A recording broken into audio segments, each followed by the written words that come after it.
Ja, herzlich willkommen an alle, die neu dazugekommen sind zum dritten Tag der Media Convention Berlin. Wir sind beim zweiten Panel angelangt, Fighting Disinformation Through Technology. Wie wir alle wissen, bestimmen Medien unsere Meinungen. Aber was ist, wenn Medien gefälscht sind? Alina Fichter spricht mit 4 Expertinnen darüber, wie Technologien die Möglichkeit entwickelt haben, Fake News zu identifizieren. Einen herzlichen Applaus.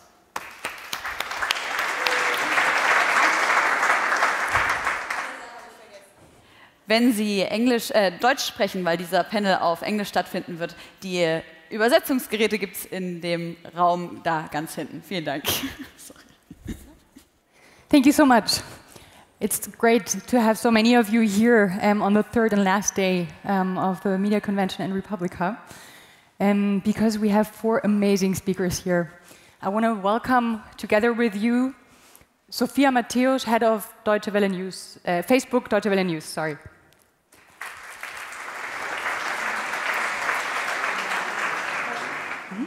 Please welcome Isa Sonnenfeld, who most of you know. I think she's head of Google News Lab for the German-speaking countries.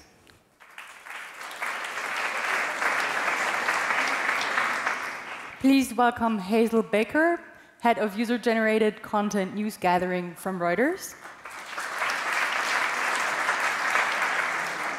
And please welcome Jenni Sargent, head of First Draft News, right? So each of the women up here on stage will just briefly introduce what she is doing within the organization she's working for, and we'll start with you, please. Good morning. I am in charge of Facebook strategy, content, and verification for the main social media team at Deutsche Welle, so the DW News page. Do you want to do your presentation quickly? Yeah, we can. Perfect. Shall we do it up there? That would be best. All right, good morning. Can I get a show of hands before I start? How many of you work as journalists? How many of you work in entertainment? Government? NGOs? Okay. This presentation is primarily thought out for journalists and people working in the media industry, but feel free to ask questions that complement these later when we are speaking. All right. The first thing that I have is a little small announcement for tech companies. I thought I'd use my stage to complain directly to the beasts a little bit, which is, before we go into what we do, I'd like to leave a call out for them to take care of their own spaces and not leave us out there to drift. They are their own spaces, and that we feel often that that the tech companies don't do enough. Moving on to what we do as journalists and what we can do as fact-checkers and when we come across any sort of information, namely video and photos that aren't verified. Our rule of thumb is always question any footage coming through social media only, so regardless of the source, even if it's someone that you really trust, it's a Twitter account that you follow for years that you think is brilliant, always question that. If you work in a newsroom, set up a process or a system or both of content verification within your workflow and use it. Make sure that when people are gathering UGC or picking up content or whatever it may be, they are going through the process of verifying who those accounts are, where it's coming from. Our rule of thumb, does it look too good to be true? Then it probably is. There's no such thing as a free meal. So, on that basis, let me tell you a story. One of how Deutsche Welle failed and how that has led us to be hyper-aware of the topic that we're going to talk about today. So that hopefully what we learned from it is something that all the other media orgs here and in the future can think about. Last year, about a year ago, there was a really, really cute video about these ducks who seemed to also, like Germans and like people, take red lights on the street very seriously. So they stopped, and they only managed to cross when it was green again. We picked it up, we made a small social video out of it, and less than 24 hours later, Yeah, it wasn't real. It was computer generated.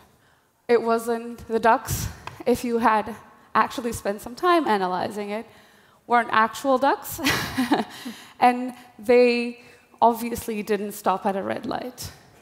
So with that, I'm going to introduce to you the process that we use for verification, one of our video tools, and hope that next time you see something that might be innocuous and fun, but cater exactly to what those oversharing feelings that we all have with social media might lead you to think twice. At Deutsche Welle, we have a couple of tools that were created by our own staff, our own DW innovation team. Some of them are here in this front row, so shout out to them. We have created a system where you can compile whatever information from social media you're working on in one place, as you can see. Tweets, Facebook posts, stuff that you download and upload yourself, and put it through a process of verification. This looks more or less like this. You click on it and you can examine the Twitter account that uploaded it, the Facebook account that uploaded it, if there's geolocation on it, the date, and always with people at the other end going through it, say, we find this suitable to use, we don't find this suitable to use. You can allocate it to other people, you can put it through a series, you can annotate it, you can do a series of other things. I won't go through too much detail, but this is the kind of process that we believe all news organizations will have to have with technology that is available already to be able to avoid a mistake like ours. In addition to Truly Media, we have InVid, which is one of the very few video verification tools that exists out there. It allows you to put a YouTube link into it and have a look at the frames, have a look at the forensics, see when it was uploaded. And it works as a Chrome extension that is free to download for everyone, free to use, absolutely something that you can take home and implement without any extra costs. I won't go through all of the details, especially because I seem to have a hard time getting through the next slide.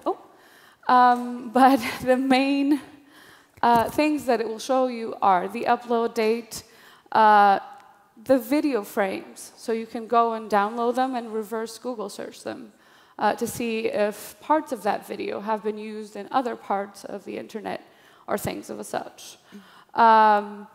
You can also see what kind of licensing agreement it has. You can go through the YouTube thumbnails in addition to keyframes. And all of that still won't be enough. Ultimately, as you try to go through false information, having worked through countless terrorist attacks, the single most important thing that everyone can do is apply the logic of, should I trust this? Why should I trust this? I don't think there's anything that we can do more as journalists than to genuinely question every single piece of information that comes through our desks and try to put it through a wringer before we use it. Thank you. Thank you, Sofia.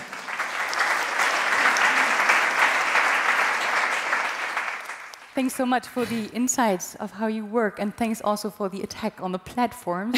And Isa, we're happy to listen to what you actually do at Google News Lab, which is quite a bit.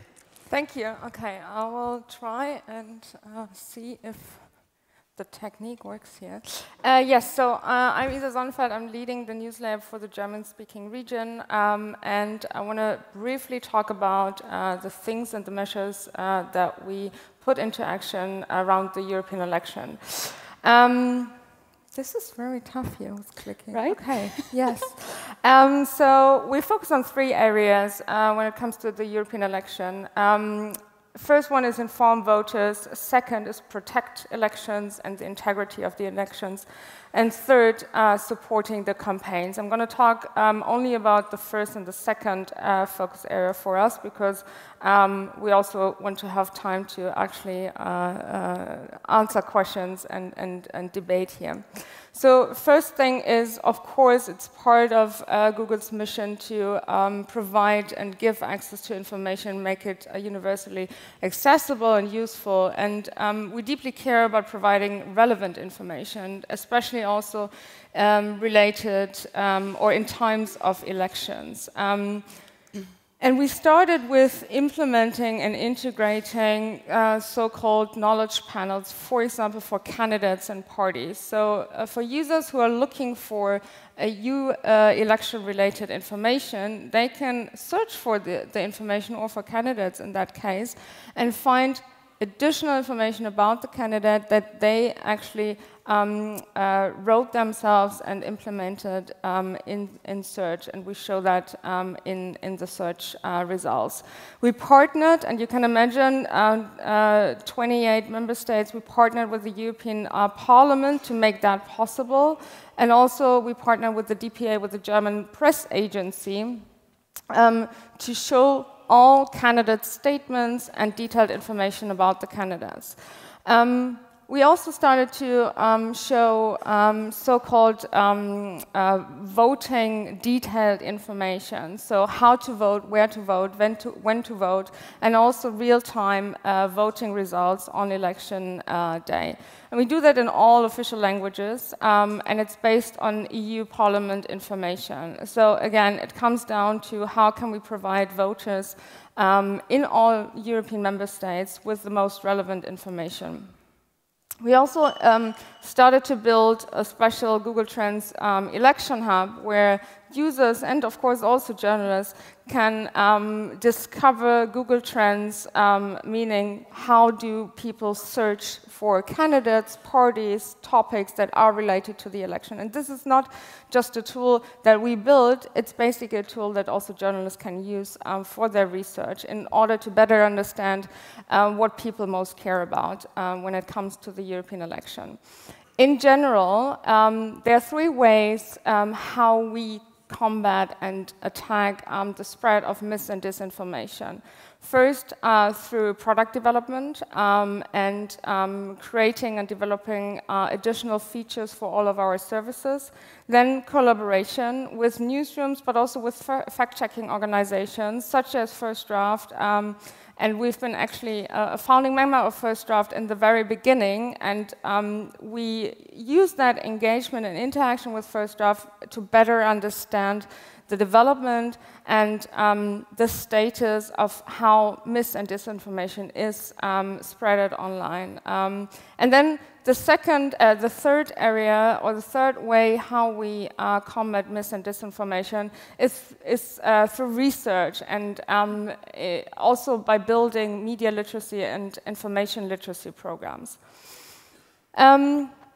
Not only for the European election, but in general, we launched the fact-check tag in 2017. And the fact-check tag is a tool for publishers and journalists to tag their fact-check information with a so-called claim review markup. And the Google algorithm then discovers that markup and shows that content with a little tag, as you can see in the screenshot, in search and Google News. So the benefit for publishers and journalists here is that the content that they create is shown in a different way, in a more visible way, in search and Google News. And for the benefit for the user is that they discover relevant information as soon as possible, as soon as they type in a query into search, or when they look for a specific topic in Google News. But we heard a lot of feedback after we launched the fact-check tag in 2017, that the implementation process is too complex, too complicated. So for the European election and ahead of the European election, we made that tool easier. So we launched quite a few fact-check tools. The first one is the markup tool. It simplifies the implementation process on the publisher side, on the journalist side, in order to get the tag into search results and Google News.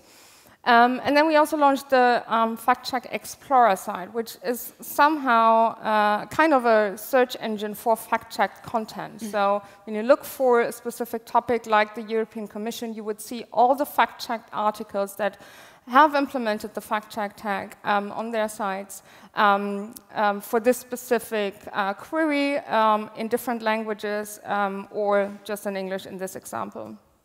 And then also, we launched 2 APIs to also give developers more flexibility to build their own services and also to edit and change their markups that they have implemented for their fact-checked content. As I said, as part of the News Lab DNI, our mission is to support journalism through various things and various activities. The first one is training. We've been training over 5,000 journalists across European Union in every single member state on fact-checking, on safety and security, and of course on how to also protect their online information. And then we're working very closely with First Draft on various things. Jenni will talk about it. And then also for the European election, a partnership that we support of the International Fact-Checking Network, a collaborative approach to bring together various media organizations across Europe. The second area that I wanted to point out quickly is how we can protect elections from cyber attacks, for example. And you might know and recall that there are various groups that are of higher risk than other groups. Journalists belong to that group, NGOs and political organizations or political actors, of course, also belong to this group of being at higher risk to be attacked online. So not only for the European election, but also before, we launched the project together with Jigsaw, a team at Alphabet called Protect Your Election, in order to give tools to political organizations, but also to media organizations in order to secure their websites in times when it's most relevant. As part of Protect Your Election, there's this program, Project Shield, and also the Advanced Protection Program for journalists specifically. Some of you might be experts on how to secure your own accounts and your own information. So things like two-factor authentication or the security key should be on top of everyone's mind, but if not, please take a look at the Advanced Protection Program. So when it comes to the European election right at this moment, 2 things are important. We want to inform voters and provide them with the most relevant information, and also we want to make sure that we can protect the election from any manipulation or from any other cyber attacks online. Thank you.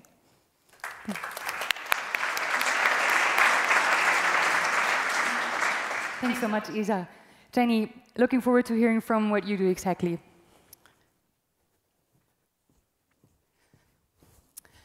Morning.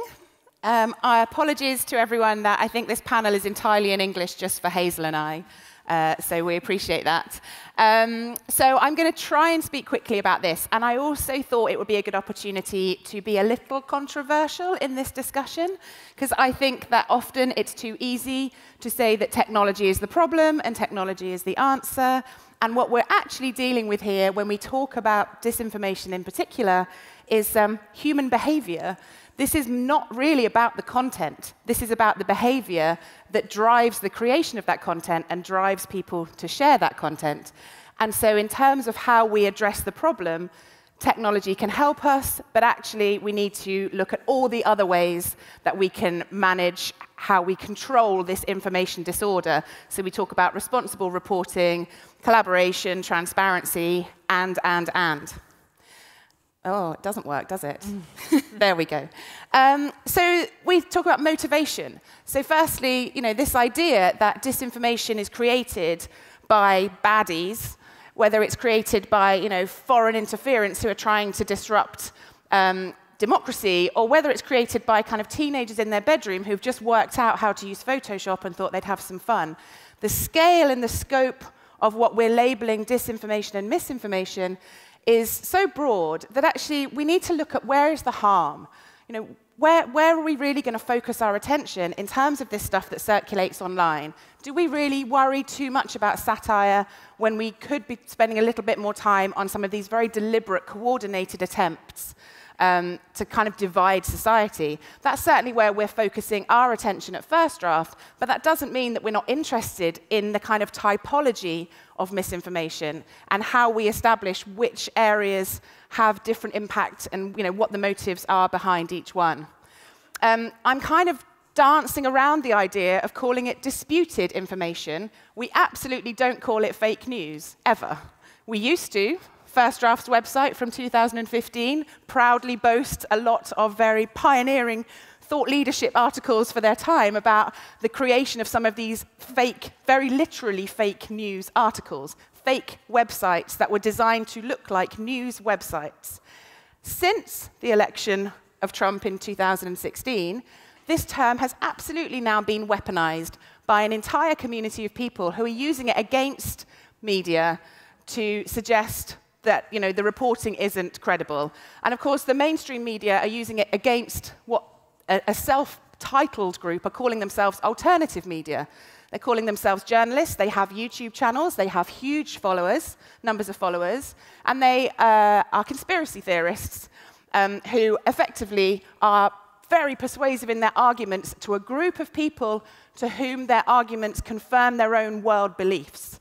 So it's very easy to persuade people of something if they are open to believing that information.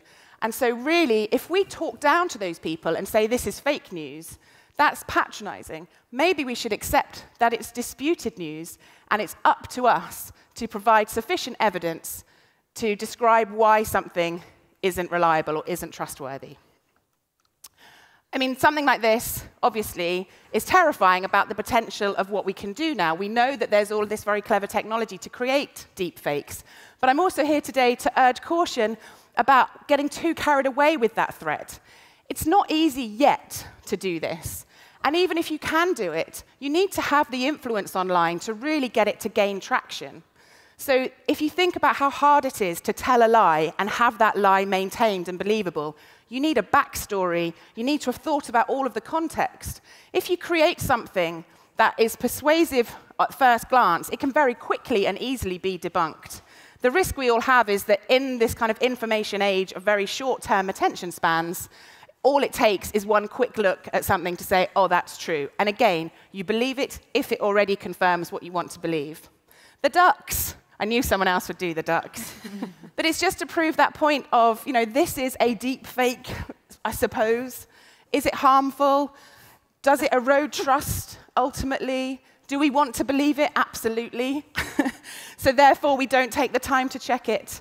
Is it worth news organizations having this kind of separate service internally to dissect the really difficult, or to approach the really difficult challenge of dissecting kind of forensically some of these videos and images that are circulating? Certainly, you don't want to get caught out, ever. And you have to, every newsroom has to understand the principles of verification. But I think to start to suggest that everyone needs to be forensic video and audio experts at this stage is something that we should discuss further. There are suggestions that you can hack a headline. There are people selling access to newsroom CMS and saying, for $200 you can change this headline. This kind of stuff is quick, it's cheap, it's easy, and it's divisive. Memes are one of the most successful ways to disrupt an election. It's just an image with some text over the top that anyone can do. But actually, it fits well on mobile, and this is the kind of stuff that drip feeds through. It's the layered effect of this. Why bother making a really convincing deepfake video when you can just do something like this and drip feed it out to a community of people who are willing to be kind of galvanized by your divisive narrative? We saw exactly the same thing in Brazil, and I'm using both examples here because in both cases, this is just a matter of testing methods. In Brazil, it was used for people who were pro-Bolsonaro and against Bolsonaro. It was just created for people to cause division and confusion. And in every sense, we have to be careful of dismissing these as just memes and not to be taken seriously, because it is this kind of stuff that is ultimately going to direct how society end up voting. And I also just want to point out that very often, this challenge isn't about fake and false information. It's often genuine information that's used and taken out of context. So this example from the Westminster Bridge attacks, the lady walking past was distressed. She was phoning her husband to say that she was distressed and not looking at the body out of respect. This tweet here presented the image as if she was casually walking past and didn't care. And we realized later that this Twitter account is actually a Russian account. So what we're doing at First Draft is saying a debunk is fine, but you can't really debunk this because effectively the image is true. But the context of how the story was presented and who and why they presented it in that way is where we really want to inform the public. It's been about a year now since this extraordinary piece of reporting around this idea that there's a psychological warfare going on, that we are in an information war, and there are troops who are ready to go. And as newsrooms in particular, but kind of as society, civil society, are we prepared to defend ourselves against these very strategic attacks, which is often using genuine information but presenting it out of context, or creating these meme banks? I urge you all to read a piece of research from the Institute of Strategic Dialogue in London, who did this piece called The Battle of Bavaria, and found the evidence that international actors were coordinating efforts using English language instruction manuals, meme banks, and targeted trolling hit lists. There's almost like a playbook online that you can go and find out how to create this divisive, disruptive content. This is the stuff I feel that matters more right now than the advanced technology and how to persuade somebody that a video is true or false. I think finally, I can't see the next slides, but I'm as quick as I can. We call this the Amplification Trumpet because much of this stuff starts right down in the anonymous web and then is fed up through to eventually be reported by professional media. It sort of stops off halfway in the conspiracy communities on YouTube and Reddit. And there is a really strategic, coordinated effort to get it to break through to mainstream news. Just like this one, sometimes you just have to stand up in front of a camera and hold a cryptic sign that says Q, and you get your conspiracy community reported on mainstream news channels simply by putting yourself in front of the camera, and the journalist not necessarily taking the responsible approach of whether or not these communities should be highlighted by mainstream media. So we've devised this cross-check technology, which is a kind of combination of the likes of Truly Media that Deutsche Welle have built, but it's actually a publishing platform that allows newsrooms who all agree and adhere to the same standards of verification and transparency and responsible reporting to report online and put their logos side by side, their trusted logos. I'm talking about this in the Media Cube later on, so I will not dwell, but we're effectively calling it a super newsroom because it's almost impossible for any one newsroom to be able to tackle these challenges with the resources that they have. So by actually collaborating, connecting across borders, sharing skills, sharing time, sharing resources, sharing language knowledge, then we've got a real hope of actually combating this and staying one step ahead. We are doing it in countries all over the world, and you can hear more about it later on. I'm sorry if that was too long.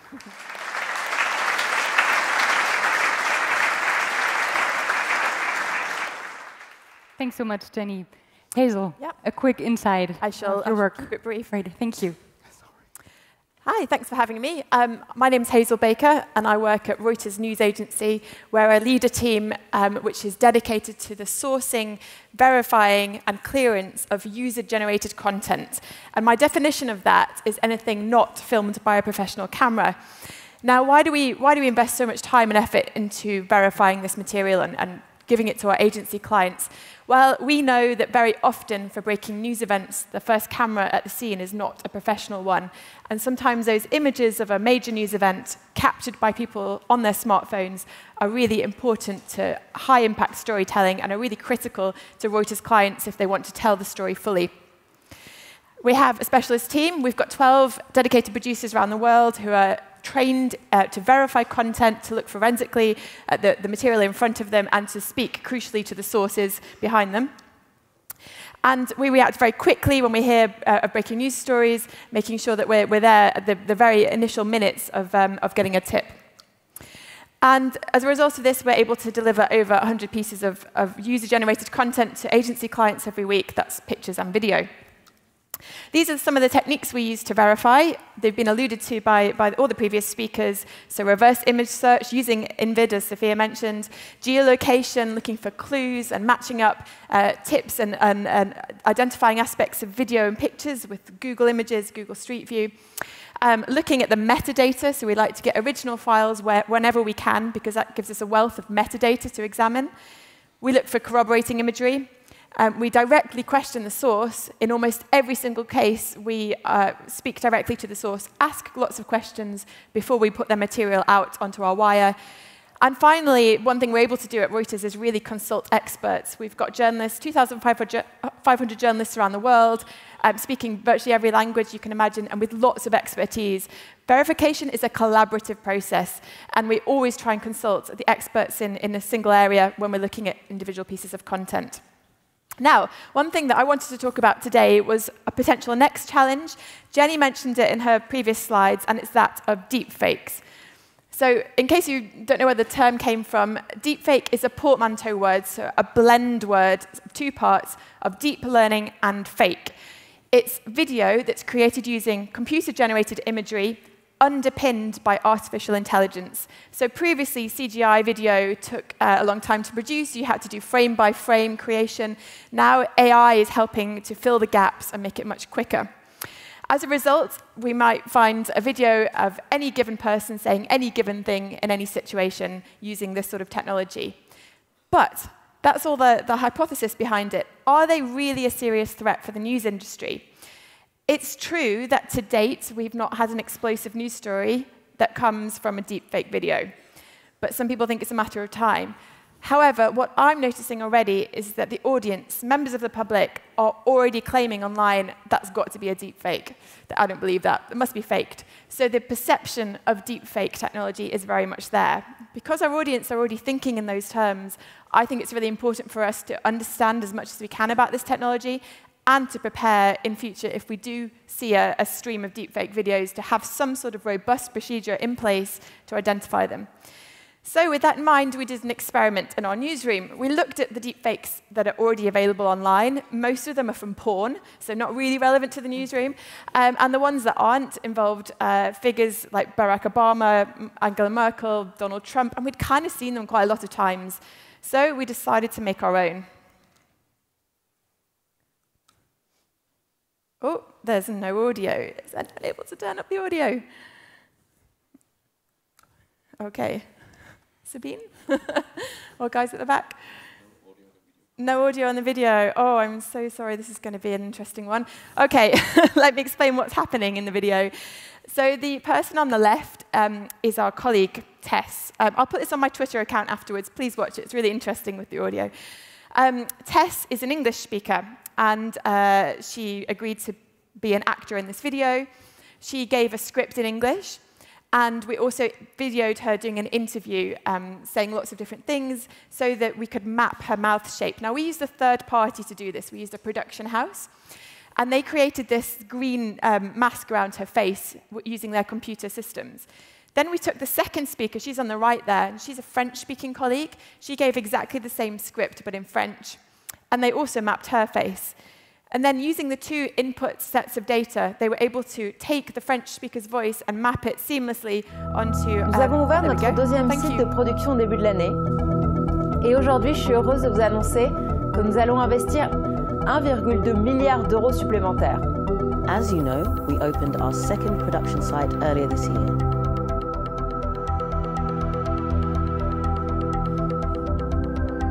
Je suis heureuse de vous annoncer que nous allons investir 1,2 milliard d'euros supplémentaires. Cela va nous permettre d'augmenter de plus d'1 tiers les capacités de production de notre site de la vallée de Kokoma.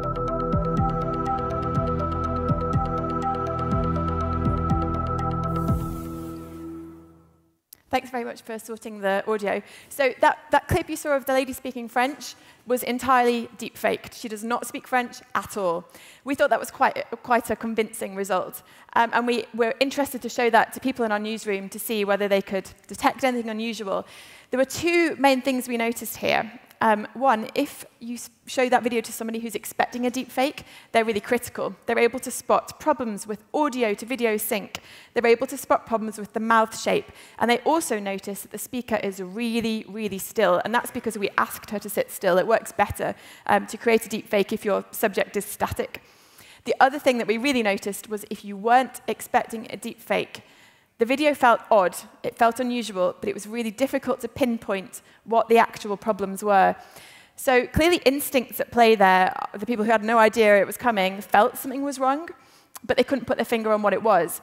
And by showing our journalists this, it kind of recalibrates in their mind what they might be expecting from video and helps them home in on exactly the problems. And we thought that was a really valuable thing to have learnt.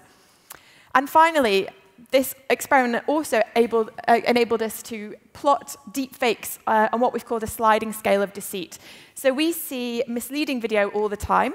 The most common type is video that is no way faked whatsoever. It's entirely authentic, but it's taken out of context. Jenni mentioned this as well.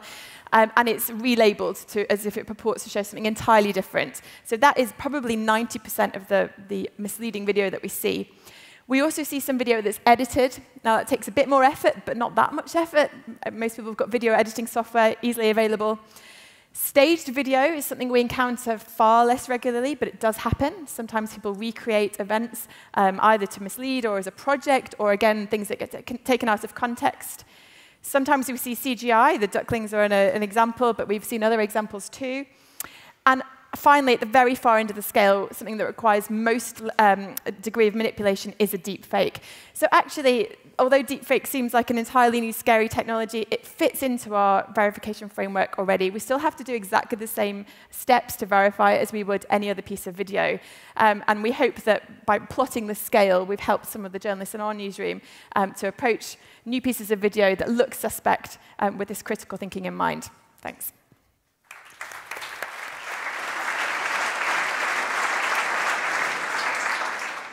Thanks so much. What an impressive example you just showed us with your colleague speaking French. How could a user possibly understand that this is fake news?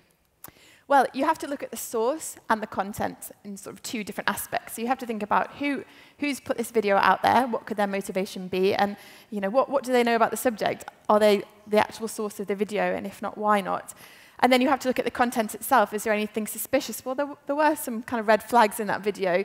You'd have to watch them quite carefully to spot them, particularly that short clip I showed you. But if you put the two things together, then some alarm bells ought to ring. And also, I mean, the basic thing here would be to look for any corroborating imagery or to speak to any witnesses who were also in the room at the same time. We actually picked that example because we thought in most cases there are witnesses that we'd consult, but one type of video we sometimes see is a down-the-line interview from a remote studio. So your interviewee is sitting with a robotic camera, and there is nobody else in the room. And we thought, what happens if that video feed gets hijacked on the way to the newsroom? So that's why we picked to do a business interview in that way. But you're right, it is really difficult. We're certainly looking at the possibility of technology to help us detect this kind of video manipulation, but there is no black box. There's no way of just feeding that video into like a magic machine that will tell you fake or not fake. It's a slow, complicated, dedicated process to verify content.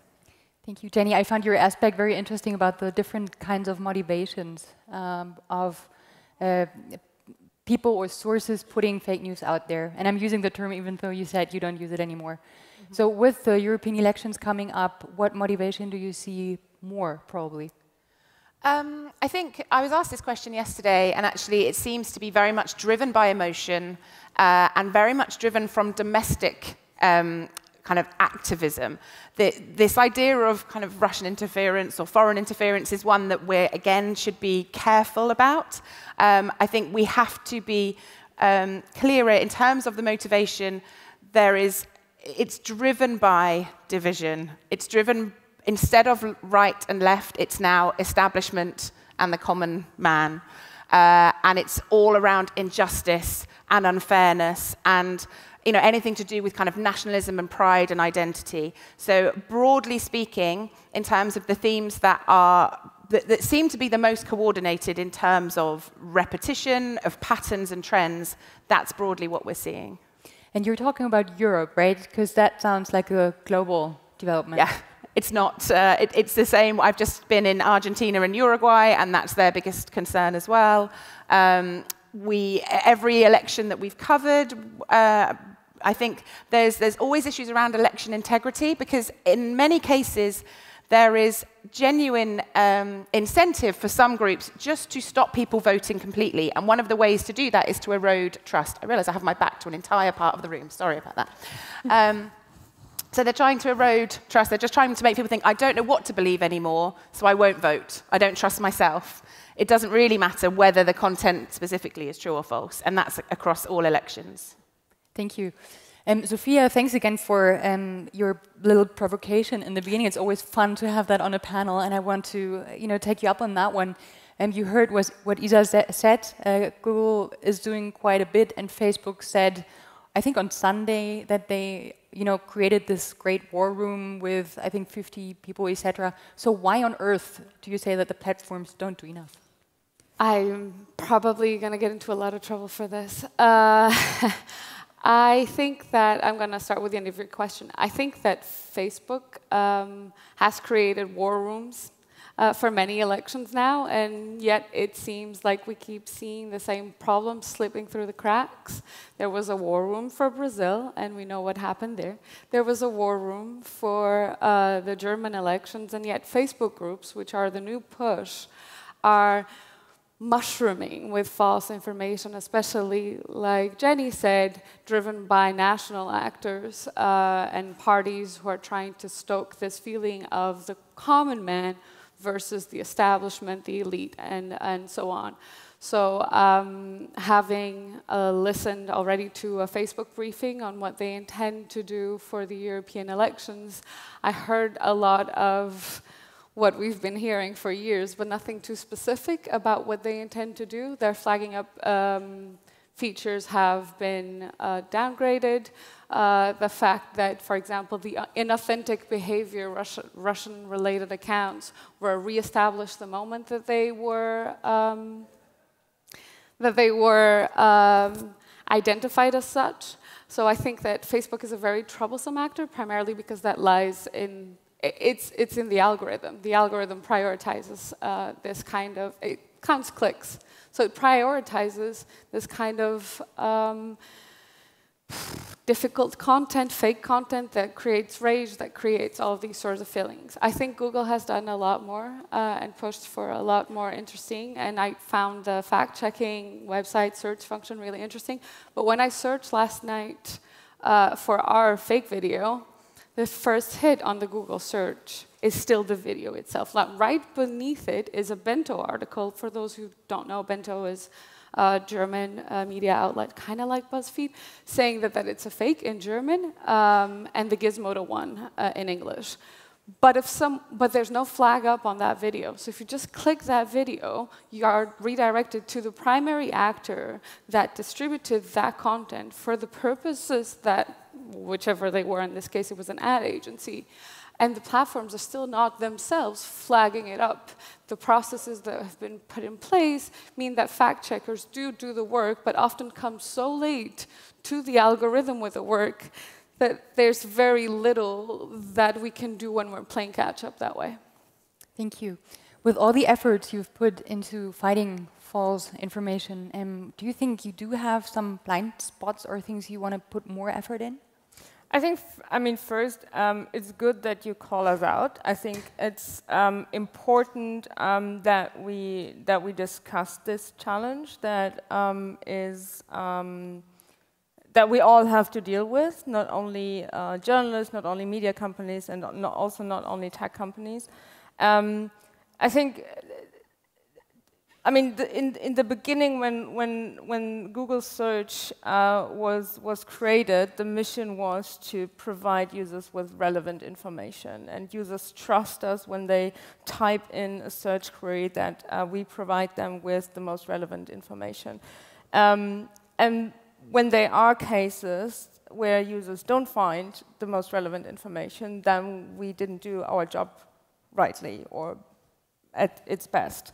So I think with the complexity, and I think all of you have pointed out how complex this issue is, with the increase of the complexity, our responsibility increases as well, and we are making those changes over the years, and we have done, or we've started to make those changes in the past years. But there might be cases where we didn't do our job in the best way, and so that's why I think we focus so much on the collaboration and the exchange of how we can tackle that challenge together through our technology, through our products, but also through the partnership with either fact-checking organization, with journalists, with newsrooms, to understand how also this phenomena of mis and disinformation changes over time. And you've been talking about deepfakes. That is something, of course, that we all have to monitor and watch out for. So I really truly believe in that, in the fact that we need to have this open discussion more often, to also understand the challenges that the journalists are facing, or the newsroom and the media industry are facing, and for us to explain how we tackle that. Thanks, Isa, for the perfect description of a race that is going on between creators of false information and the ones who detect it. Hazel, how is it even possible to keep up with that? Well, actually, you alluded to some of the challenges in the newsroom, and one of the biggest challenges we have is finding source content, so tracking the original owner of content which is really valid and authentic and deserves to be shared. An example being recently in Sudan, we saw many, many people on the streets protesting, doing Facebook Lives, posting videos on social networks. It wasn't safe for our cameras to film much at the time. They were being threatened. So we were really relying on UGC to tell this really important story. But because of the algorithms at play, particularly on Facebook, finding that source material was really, really difficult. We get things pushed up the algorithm, which are reports from actors, good actors or bad actors, I wouldn't like to say, but finding the people on the street is challenging. So I'd like to see more of more possibilities to really be able to change the algorithm to something that would suit you better. For me, chronology would be the most important. Literally having things in time order would be really, really useful. And to highlight things that are live, Facebook Lives, from people with 6 followers, all that would be really useful. And by tracking the sources more effectively, that helps us tackle some of the later issues of material being taken out of context. So pinpointing patient zero is one of the biggest things that we struggle with, and we'd love more help on. Jenni, do people even care if the information is true or not, as long as it confirms their opinion? No. Sometimes. That's kind of frustrating. No, sometimes. I mean, I think there's huge aspects of society who are just seeking somewhere to find a stream of accurate information. They just want to know where to look. And I think in the cases where the assumption or the responsibility is put on the news consumer, that's when I get quite frustrated, because I hear all the time, it's because people are gullible, it's because people fall for it, they don't take the time to check. Instead of thinking, as information providers, and I include everyone in that, from newsrooms to libraries to government organizations, everyone should be thinking about a way that we can have a more transparent and open web where quality information is surfaced and easy to find. And therefore, this sense of if people are being fed information, it's like being in a gossip community. You can enjoy it, but you can also take it with an element of like a light-hearted view. Like, it doesn't really matter because I'm enjoying the spectacle, I'm enjoying the sensationalism, I'm enjoying this outrageous headline, even though I know, it's not responsible. It would be a very dry, dull internet if everything was simply fact-checked and presented accurately. So finding that balance between what's damaging and harmful and where people really do care if they're being misled versus people who just say it's a bit of fun, I think there's the difference. Mm-hmm. Would the 4 of you say that news literacy is something we should talk about when it comes to false information? Yeah, definitely. I think. I mean, I see it in my friends' network. I've quite a few friends who are teachers in middle schools, but also in primary schools. They don't get access to material in order to build up their knowledge when it comes to mis and disinformation.